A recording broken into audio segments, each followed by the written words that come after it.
Thank you so much for that wonderful call out. Felt really good after a very long time to see a long and a big audience. So thank you so much. A very good afternoon to everyone. I know that we're going to be between you and the lunch. So let's hope we do a good job of not making you feel that there is time left for lunch. Let's try and make this very engaging. So I have a great Power Pack panel here. But I was wondering that before we start, let's have like a quick show of hands of people in this room who are currently working completely remotely. Feels like not more than 10% of the audience. All right. And folks who are working completely hybrid. Feels like 80, 85% of the audience. And folks who still go to office regularly. All right, that's also close to like 20% of the audience. So feels like what Stanford says is pretty much on point. It says like when the pandemic sort of came to a relative closure, or it's sort of simmering with us right now, it said that 70% of people around the world said that they would never go back 5 days working. And that's pretty much a reflection of the audience over here. All right, a quick another one that I'd like to ask. This one would not be a binary poll, but let's have a few of you respond with a couple of words that come to your mind, like pop onto your mind when you think about challenges of working remotely. Couple of words that you could say. Engagement. Connection. Communication. Human touch. Collaboration. Team bonding. Team bonding. Focus, someone said. FOMO. All right. Focus. All right. Seems like now the corporates don't function anymore because all of these become challenges. We're not going to make profit anymore. So I guess now I have this Power Pack panel here in front of me. So, and you all called out almost everything that today is sort of a rising challenge, and HR and the leaders are supposed to rise to this occasion of trying to handle this, right? I think, while I was talking about the Stanford research, the other point that Stanford also sort of uncovered in their research is that people don't want to come to office on a Monday and a Friday.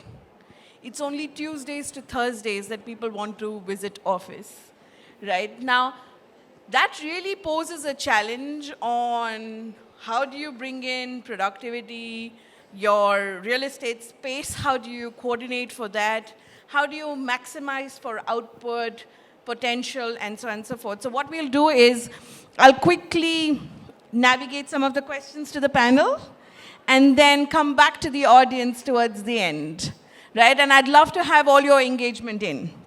So, Nupur, my first question to you would be, what do you think are the avenues that the businesses are capitalizing on with this growing trend of new open talent hiring models? Could be remote, could be flex working, could be freelancers or gig workers. Just out of this ecosystem, what do you think businesses are finding possibilities or avenues with? Thanks for that question, Puja. I think it's actually opened a whole world for business. I must say that when we actually hit this scenario, we have been talking about this since 2016-17, that, the work, the way we view work, the way people are engaging at work, what the Gen Z requires, we have to start thinking differently. But we were just taking baby steps. We were still thinking it's the future, and pandemic just expedited things overnight for us. And I'm glad that it's here that we are talking about changing the way we are working.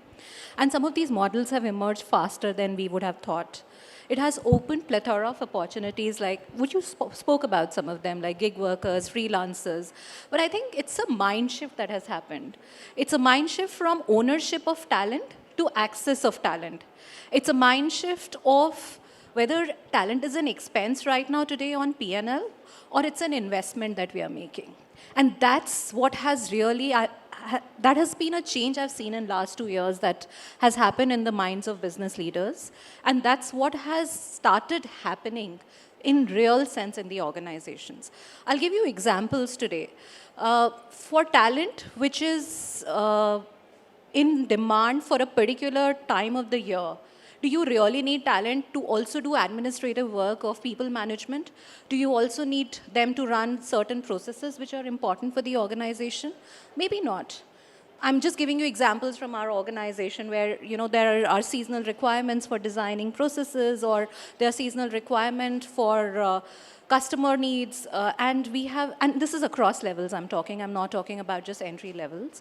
And that has taken a hugely different shape. We get people across levels and at the topmost head designer levels who are engaged for a certain period of time. They come and do their jobs, and we have removed the administrative pieces from them, and we are able to engage them in a very, very meaningful way, which has led to a very high efficiency and productivity for the business. The return on investment over the last 2 years in some of those areas has been significant. And when we see return on investment on some of these initiatives, it has actually brought in a hugely different impact and made segues into employing gig workers, freelancers, also actually changing the game in terms of seasonal workforce is becoming a norm in some of the organizations, and also making headway into actually having third-party contractors, having full-time contractors as one way of working in the organizations, and completely remote ways of working as well. Because you're able to attract some top-notch talent through hybrid and remote working models. I really think it has made a paradigm shift in ways of working today. Excellent. And I think, keeping on the topic of the paradigm shift, it's really gotten to the organization's mindset shift of, can we blur the boundaries across time zones, across multiple locations, and hire exclusively intelligent, bright talent that is really going to make an impact in the organization, but do I need them for throughout the year? Do I need that talent to be staying with me for throughout the year? Because they can also explore something more, and that flexibility needs to be given for the person whom we want to hire. So I guess the world has also evolved. And sometimes I've mentioned in one of my previous conversations, necessity becomes like the key mother of invention, wherein you start to very humbly accept that blurring of international boundaries is not a big deal, or working from home is not a big deal, and things have really changed. So I'll quickly move to Rick. Rick, you being a co-founder and also in your sort of business model, how has it been difficult or easy, and what challenges do you encounter in sourcing, recruiting, interviewing, onboarding, like the whole cycle in terms of remote hiring? So thank you for that question, by the way. I'm going to be the radical one when I say this. I think it's also really important that HR, we have to identify the elephant in the room. I heard trust was a big issue with remote work. And I think as HR professionals, we have to identify that we need to make sure that we're recruiting the best talent and the talent that we can trust to do the job. I think that's really important when we think about that. If you're worried about trust with your employees, then you're not hiring the right employees. I think that's one. I think we have to think about that. The second thing I think is when you're looking at talent, statistics have shown that remote work, companies have been able to have more productivity because employees tend to work more hours at home, partly because they have more flexibility. When you look at how an employee may get up, that commute typically can be about an hour or two, depending on where they are in the world. They are no longer having to take that commute. They're able to actually do that time that they normally will commute. They're actually working on projects for the organization. So organizations have been able to see that they've been pretty successful because of that. Now, when you talk about the war on talent, global talent is really important. organizations now these days no longer have to think about talent in their own postal codes.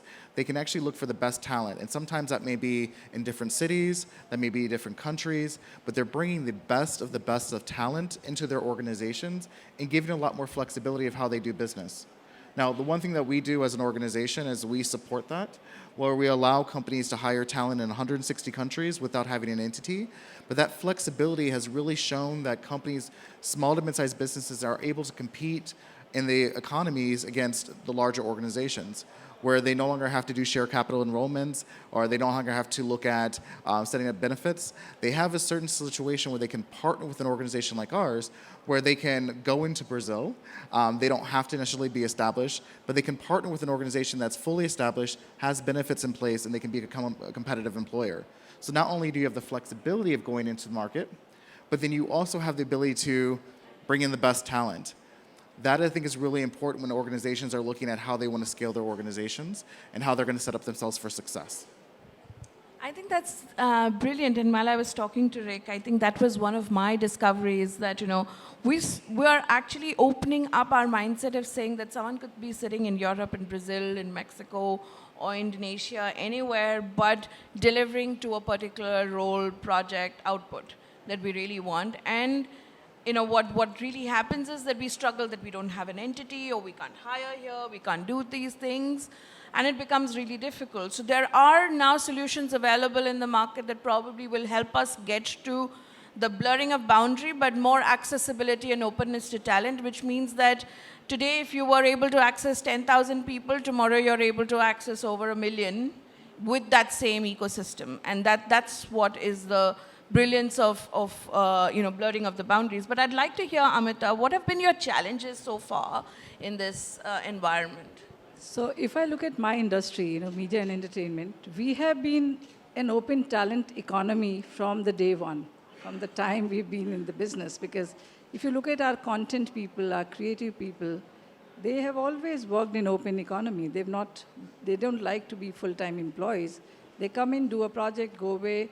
I've had around 10 years back, I hired one of the best mythologists in the country. He started coming in just once a week. Then we moved on to 3 days a week, and then we moved him back to, just a half a day every week to just be there for the team when we were doing our mythology, programs. So similarly, when we go and do a big event like an IPL, and like last 2 years with pandemic, we had to create a bubble of 700, 750 people across India and Dubai and other locations. We just get people to come in for that project for 2 months, 2.5 months, 3 months, and they go away. So, so we are very comfortable, and we have all kinds of models already available in terms of contracting, okay? That we can have someone for just coming for a couple of hours a week, to a day a week or 3 days a week.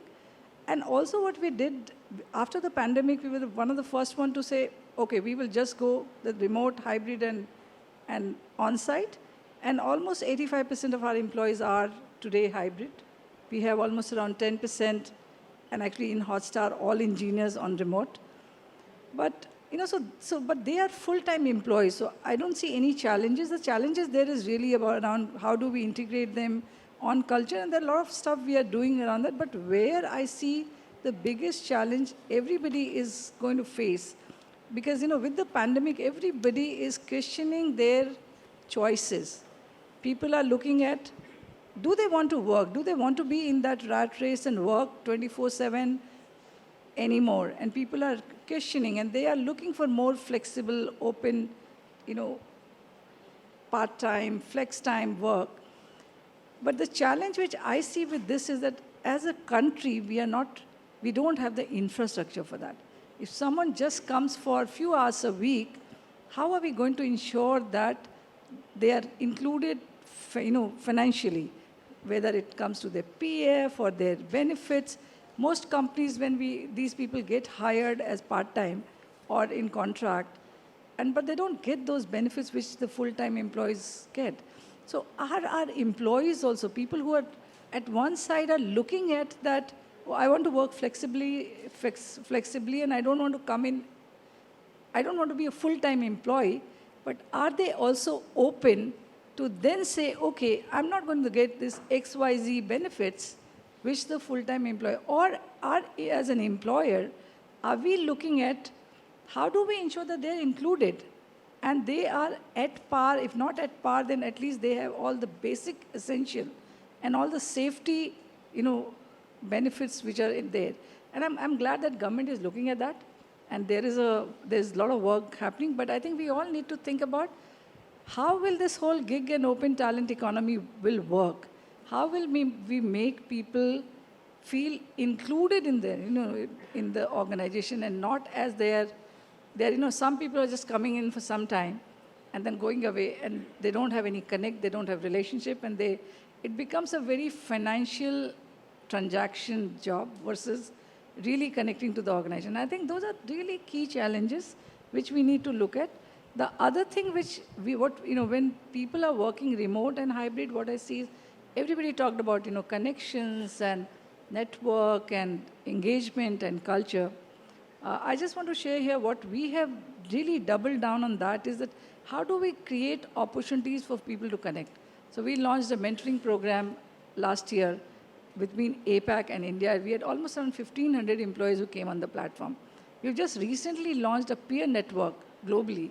And just from India and APAC, I have like more than 2,000 people who have come in on the platform and they want to connect. So I think there is a need everybody is feeling. So we need to, and we are, for Hosta, like, we are looking at how do we get the engineers to come in maybe every quarter so it requires a lot of handholding and teaching our managers and their mindset to be changed for becoming more inclusive. Because, we are very informal. You just walk around in the corridor and you meet people and you take a decision. But we forget that, I have part of the team who should be part of this decision making is working remote or sitting at home. So how do we change this to say, okay, let's get on a call or get on a Zoom or a video call and get everybody who is supposed to be part of this discussion? Because intuitively, we do a lot of discussions at the coffee machine or just walk into someone's room. And that mindset change and making sure that our managers become more inclusive, these are big challenges. True. These are really mindset change. True, absolutely. And I think you touched upon a few very sort of solid points of intersection that probably are great for an organization from an openness of an economy, but also what it does is it puts the pressure back on the infrastructure to be able to see how we can cushion the gaps, build on it, and then make it scalable. You've been in this industry for such a long time, but somehow we've never cracked the code of, making the gig economy or the freelancing or the part-time working world a part of the same equitable ecosystem. And that's, I think, one of the bigger challenges that we need to solve for in the hiring models that we do. For example, I could give you, like in OLX, we also have teams in Europe and elsewhere where by law you have to put that on your appointment letter, whether you're going to be remote, hybrid, or office first. And it's absolutely important to capture that by law so that you could be able to give you are able to give them the right level of benefits and ecosystem that they need to be able to operate effectively. And that's a way of saying that at the hiring stage, how do you make that expectation very clear? So, Rick, you had a point there. Yeah, I think you have to bring employees to the table. I think that's really important when you need to ask questions. What we do in our organization, and I know I can sometimes annoy my staff with this, but I constantly ask, what can we do better? What do you need? During the interview process, a question that I tend to ask a lot is, what's a non-negotiable for you? So I can understand what employees are looking for, what are they willing to not negotiate when they come on board. Some of it is actually remote work. Some of it is making sure that they're tied to an organization in an office. Some of it's hybrid work. But actually bringing employees to the table, and sometimes it's not, and being clear with them, saying, look, we can't promise that you're going to get everything we talk about in this meeting, but it's important so I understand where you're coming from and how we can level set so we can try to make sure we're being the best employer possible. That flexibility, I think, is going to be what's going to drive new employers, or current employers to be the type of employers that employees want to work for. And I think that's really important when you're sourcing and trying to find the best talent. Awesome. And I think that's so true. What over a period of time, I think culture is an evolving journey, but culture is also built by people like all of us, and also how we really walk the talk with the leaders at the end of the day. So I think, Nupur, I'll start with you and Amita both to sort of really around keeping on the topic of this leadership inclusivity, equitable model of, making people feel comfortable.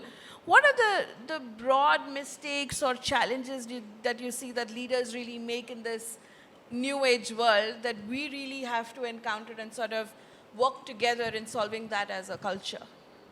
Sure. I'll go first. Okay. For remote talent or hybrid or office first. Sure. I'll talk about some things that I've seen, which I faced in my first 2 years when we started experimenting with these models. I think the first mindset challenge that we faced was usually you experiment with early careers when you experiment with gig workers or you experiment with contractors. That was the first mindset challenge that we faced. So that was unblocking that we had to do, that it has to be experimented across levels. And what are the processes that we'll build in turn to support it across levels? And we actually identified certain jobs and what is the mitigation plan, put that around it. So right across from head of design to identifying your customer care head, or what other processes could be outsourced, and what are those seasonal top-notch jobs which are highly skilled, but we don't want administrative roles to be pulling that down. We identified those, and we actually made them work. We defined how it will work, what are the rules of engagement, what are the ways of working, what are the outcomes, how are we going to monitor success of this role. So that was very, very clearly defined, and that worked beautifully for us. The other thing that we face is that when you get these people in, like Amita talked about, that what is your cultural fitment, that how soon can you do it? These people are coming only for a time period, or these people are there to do a certain job. How do you get them to understand our culture and engage with other people? How do you bond them with the other team members? How do you ensure they may not be getting the same benefits, but they are equally engaged and committed? Their level of commitment to the organization is the same. So, and how do you ensure if they're there for a time period, they ramp up fast on those deliveries? So defining those underlying processes, addressing them beforehand was a key challenge for us, and we addressed that first.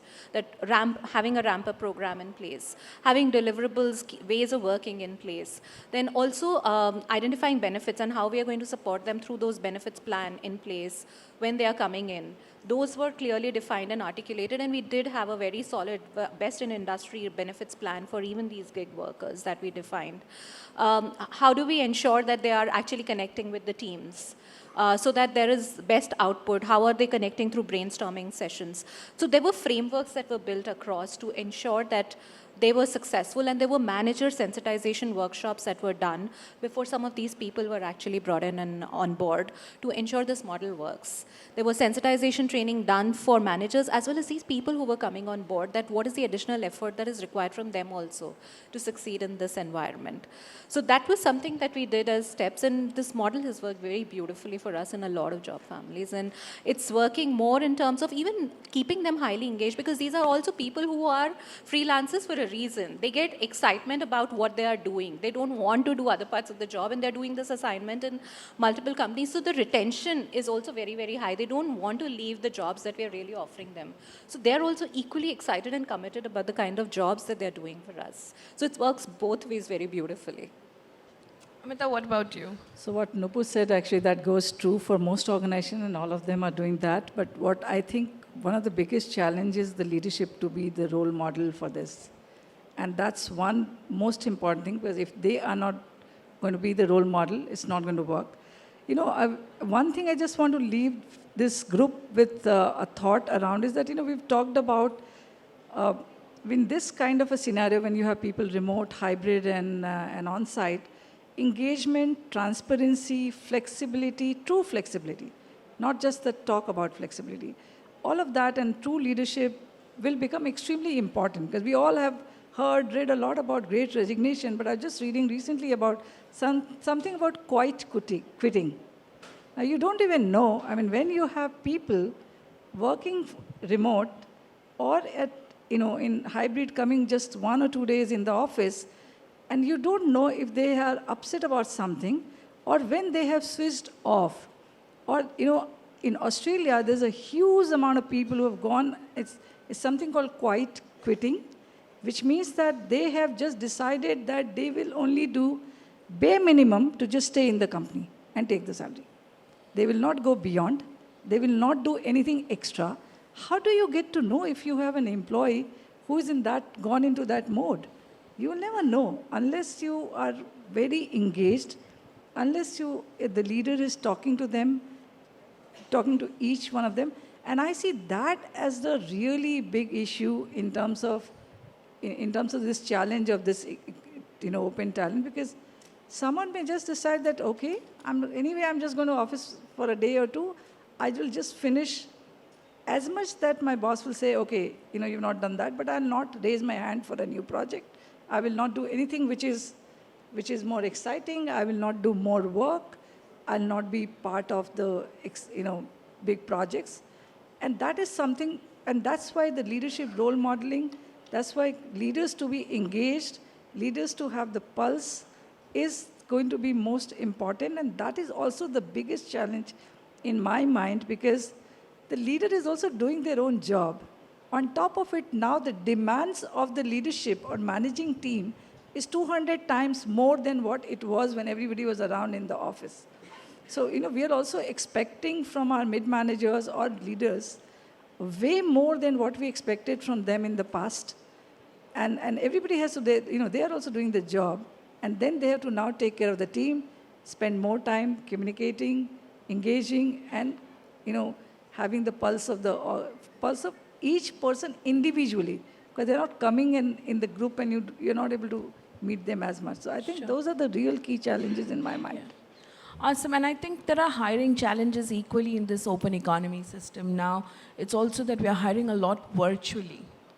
And initially when we did not hire that many people virtually, it was more by not only asking questions, but there was a big signal that you would get through the body language, the confidence, the feel, the engagement of the interviewee with the interviewer, and it made a lot of difference.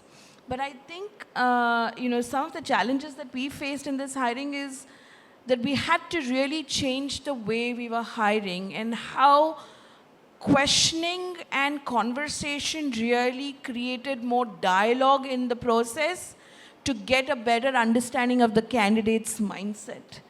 And that is what really worked for us in the middle and the senior level talent hiring at OLX, wherein we made it laser sharp focused on leadership behaviors, on describing competency-based questions, but very targeted on data-driven outputs that they would have used in their experiences. And once you do that, and anyone who has really been there, done it, the passion exuberates on the screen. It just comes out. And there are the signals that you really have to sort of catch on video. How does it really work for you? And that's a journey, and that's practice that gets the leadership going on the hiring decisions. And it's been a tough one for us to do everything virtually. I remember the first person I hired completely virtually at a very, very senior leadership level was a CFO. And we did it unknowingly because I think it was the first week of March when the pandemic had hit us in 2020, and we did it unknowingly, and nobody was willing to meet the person because of the pandemic. We said, we'll just roll out the offer. Let's just do it and take the bet. Roll out the offer. And it has worked out really well for us, but that was the first step of the courage that one took, that none of us had met a very senior level talent before hiring, and now it's become a norm.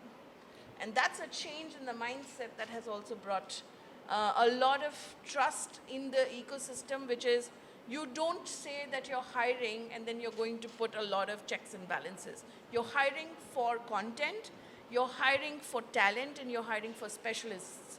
And that's where I think you're hiring for getting a result versus you're hiring just a person who's probably going to come and you're going to create an administrative, systems in place to check on that cultural ecosystem engagement. I think when I want to make sure we're not saying that there's a playbook on how to do remote work, because every company is a little bit different, and you have to find out what works best for your organization. I think that's really important. And it's okay, I think from an HR perspective, I say, fail fast and learn from that because you want to learn what you can do best. We also had that our CHRO, I remember I hired him the week of the pandemic as well. And I ended up flying from Barcelona. I used to live in Barcelona and flew to the States, and then the borders got shut down. So I hired my new executive. I spoke to him once in the office, and then his second week of work, I didn't see him for 8 months. And we had to figure out how to bring an executive in, make sure he's part of the culture, and I'm also now 8 hours of difference and working with him, where he was supposed to be just down the hall.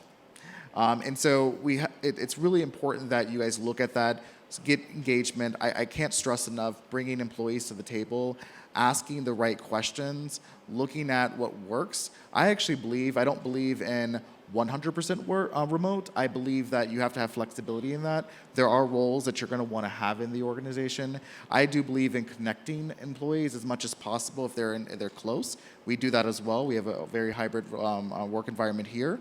But I also understand that I see the talent. As an entrepreneur, I want to hire the best talent to grow my business. And sometimes with that means I have to hire someone that's in a different country, or someone that may not be able to be in the office every single day, or someone that has a commitment more so to their family and a work-life balance that they don't want to commute 2 hours. And so I think as an entrepreneur, as leaders in the organization, we have to think about what's best for both parties so we can make sure we're all setting ourselves up for success. I think that's where we have to look at as leaders is what works best for your business, not what you see online. So thinking about that flexibility, I think is really important. Great. At this moment, I think we'll segue into the audience for questions. We've got 4 minutes, and we could sort of go over by a minute or two. But yeah, we have a question here. So my question is around hiring. These days organizations take a lot of pride in having multiple rounds of assessment to hire the best talent. But when it comes to mid-level or senior management hiring, how much do you think it's relevant for them to have an interaction with the peer group or with their team to have a sense of culture fitment in the organization? How relevant is it? Yeah. Anyone who wants to go for it? Yeah. I'll take it because we just hired 3 executives in the last 6 months. I think it's very important. What we do is we have a panel review. At least 3 executives have to interview any new executives within our organization. We also take it a step further. We have not at a requirement, it's something I just thought about is a board member also in our organization has to interview an executive. And then we also after we've made a decision that we want to move forward, before an offer, we then also have them interview the next level beneath them. We actually engage our employees to actually interview their management team as well. And then collectively we come together to say, is this going to be the right fit? And that has worked very, very well for our organization.